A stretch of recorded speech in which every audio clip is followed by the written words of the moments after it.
इसे कैंसिल कर दो। मैं यहाँ पे परमेश्वर के वचन में से पढ़ूंगा यूहन्ना रचित सुसमाचार उसका पहला अध्याय और उसका 12वां वचन। परंतु जितनों ने उसे ग्रहण किया उसने उन्हें परमेश्वर की संतान होने का अधिकार दिया।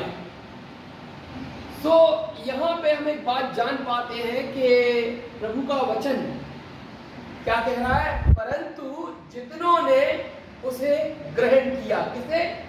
यीशु मसीह को। ग्रहण करना क्या है, आज आप सीखेंगे कि प्रभु यीशु मसीह को ग्रहण करना क्या है, हम कैसे प्रभु यीशु मसीह को ग्रहण कर सकते हैं। हमारा जीवन जो है वो जब माँ के पेट से हम पैदा होते हैं तो वो पापों से भरा हुआ होता है जिसे क्षमा की जरूरत है, और यह क्षमा यीशु मसीह को ग्रहण करने के द्वारा हमें मिल जाती है। प्रभु यीशु मसीह को ग्रहण करने का जो तरीका है वह इस प्रकार है, जब हम अपने पापों का पश्चाताप करते हैं, हम अपने पापों का अंगीकार करते हैं, यह स्वीकार करते हैं कि हाँ मैं पापी मनुष्य हूं, और रोमियो की पत्री के अंदर इस बात का प्रमाण पाया जाता है जहां पे बाइबल स्पष्टता से कहती है कि विश्वासी के द्वारा यह स्वीकार किया गया कि मृतकों में से जिलाया गया। प्रभु यीशु मसीह का मृतकों में से जी उठना इस बात का प्रमाण है कि वह परमेश्वर का पुत्र था और उसने अपने प्राण क्रूस पर दिए। क्रूस पर वह इसलिए बलिदान हुआ ताकि उसके लहू बहाए जाने के द्वारा हम क्षमा को प्राप्त कर सके और चंगे हो सके। जो पापमय बीमारी से मनुष्य ग्रसित था उसकी चंगाई की जो आवश्यकता थी वह यीशु के लहू के द्वारा होती है, और यीशु मसीह का लहू हमें सब पापों से शुद्ध करता है। हमारे पापों को हटाने के लिए यीशु मसीह ने अपने लहू को बहा दिया, और हमें आवश्यकता है कि हम ये स्वीकार करें, हे प्रभु मैं एक पापी मनुष्य हूं और मुझे क्षमा की जरूरत है, और इसलिए मैं आह्वान करता हूं कि प्रभु मेरे पापों को क्षमा कीजिए, मैं आपको ग्रहण करता हूं। तो क्या वचन कह रहा है, परंतु जितनों ने उसे ग्रहण किया। संसार में 7 अरब लोग हैं, लेकिन यहाँ बाइबल कहती है जितनों ने उसे ग्रहण किया उसने उसे परमेश्वर के संतान होने का अधिकार दिया। किसकी संतान होने का? परमेश्वर की संतान होने का अधिकार मिलता है हमें यीशु को उद्धारकर्ता के रूप में ग्रहण करने के द्वारा। और जो ही हम प्रभु यीशु मसीह को अपने उद्धारकर्ता के रूप में ग्रहण करते हैं हमारा जीवन बदल जाता है, और हमारा जीवन एक आत्मिक जीवन हो जाता है, जिसके लिए परमेश्वर का वचन यूहन्ना रचित सुसमाचार 3 अध्याय के अंदर यह डिक्लेयर करता है कि जब तक मनुष्य आत्मा और जल से ना जन्मे वह परमेश्वर के राज्य में प्रवेश नहीं कर सकता। परमेश्वर के राज्य में हर एक व्यक्ति प्रवेश लेना चाहता है, क्योंकि हमें मोक्ष की जरूरत है, हमें शांति की जरूरत है, हमें एक मंजिल की जरूरत है कि मेरे जीवन की अंतिम मंजिल कहां पर है। क्या हम यूं ही भटकते रहेंगे और भटकते भटकते एक दिन हमारा जीवन समाप्त हो जाएगा?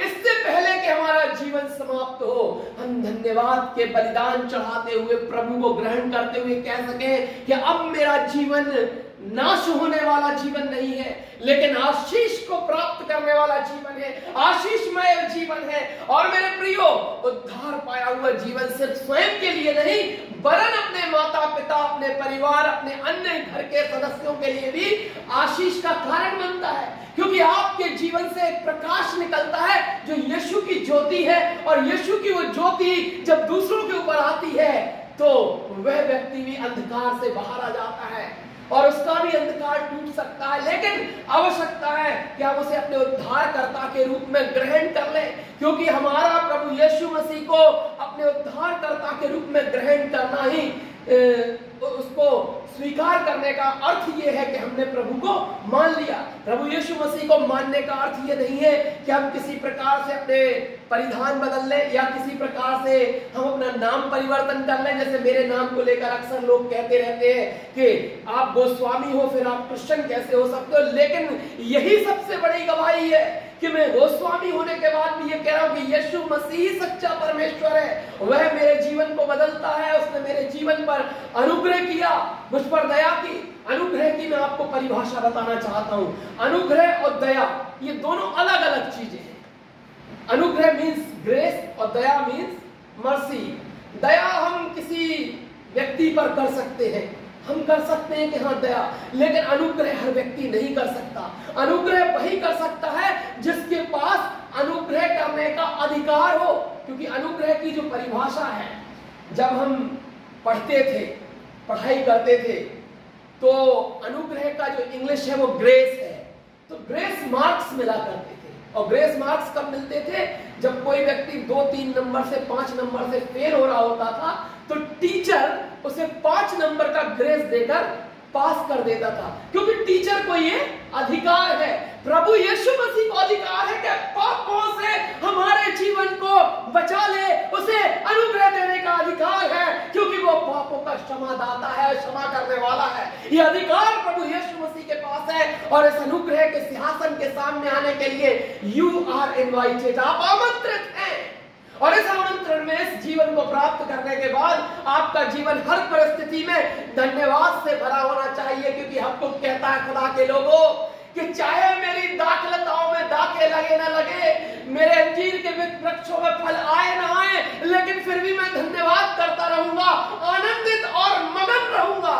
आपने मुझे कभी उदास देखा है? नहीं देखा। क्यों? ऐसा नहीं है कि मेरे जीवन में उदासियां नहीं है, या मेरे जीवन में परेशानी नहीं है, या मैम के जीवन में परेशानी नहीं है। हमारे जीवनों में भी परेशानी है, लेकिन हम धन्यवाद देते हैं कि प्रभु यीशु मसीह ने हमें आज का दिन प्रदान किया। हमने गाना गाया, आज का दिन यहोवा ने बनाया है। When God has made today, this is the day of God. ये आज का दिन है जो परमेश्वर ने हमें दिया है। इस बात के लिए हमें आनंदित होने की जरूरत है कि आज की सुबह हमारे हृदय में स्पंदन है, आज की सुबह हमारी आंखों में रोशनी है, आज की सुबह हमारे दोनों पैर काम कर रहे हैं, दोनों हाथ काम कर रहे हैं। ये धन्यवाद का विषय है कि ईश्वर ने हम पर कृपा की, ये ग्रेस हमें दिया कि हम फिर से सोकर जाग सके। कितने लोग इस दुनिया के अंदर होते हैं जो सोते ही रह जाते हैं, सुबह उनके नसीब में नहीं होती। कितने लोग ऐसे होते हैं जो सुबह उठकर किसी बीमारी या किसी प्रकार से समाप्त हो जाते हैं, लेकिन आप सौभाग्यशाली है कि परमेश्वर ने आपको आज का दिन दिया, और इसीलिए हमने गीत गाया, आज का दिन यहोवा ने बनाया है, इसलिए हम आनंदित हो।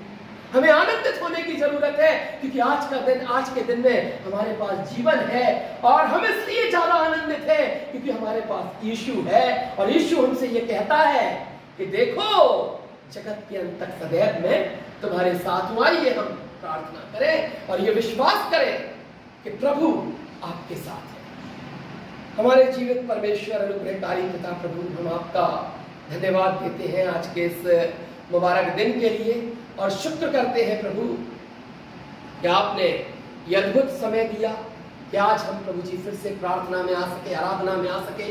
बुंदेलखंड इवेंजेलिकल चर्च की इस आराधना के लिए हम शुक्रगुजार हैं। हम जानते हैं प्रभु बरसात के कारण और पिछले दिनों 2 साल के कोविड पीरियड के कारण हमारी संख्या बहुत बड़े स्तर पर घट गई है, लेकिन फिर भी हम निराश नहीं है, क्योंकि आपका वचन हमसे कहता है 2 या 3 जहां इकट्ठे मेरे नाम से इकट्ठे होंगे वहां पर मैं होऊंगा। प्रभु आप हमारे बीच में हैं, आप हमारे साथ हैं। हम आपका धन्यवाद देते हैं, हम आपका कोटि कोटि धन्यवाद देते हैं कि प्रभु आपका अनुग्रह हम पर है, आपका आशीर्वाद हम पर है। हम धन्यवाद देते हैं इस स्कूल में काम करने के द्वारा, तमाम कामों के द्वारा प्रभु जी आपने हम सबको ब्लेस किया है। आप अपनी आशीष बनाए रखें और आपकी उपस्थिति हम सबके मध्य में लगातार बनी रहे। धन्यवाद देते हुए इस समय को हम आपके हाथों में सौंपते हैं और प्रार्थना उद्धारकर्ता यीशु मसीह के नाम से मांगते हैं। सुनो दया से ग्रहण कर, आमीन। अब समय होगा कि मिसेस रश्मि गोस्वामी आप लोगों के लिए प्रार्थना करेंगी, और यदि कोई विशेष प्रार्थना निवेदन आपके पास है तो आप उन्हें बता सकते हैं, कि आप उन्हें शेयर कर सकते हैं कि वे आपके लिए प्रार्थना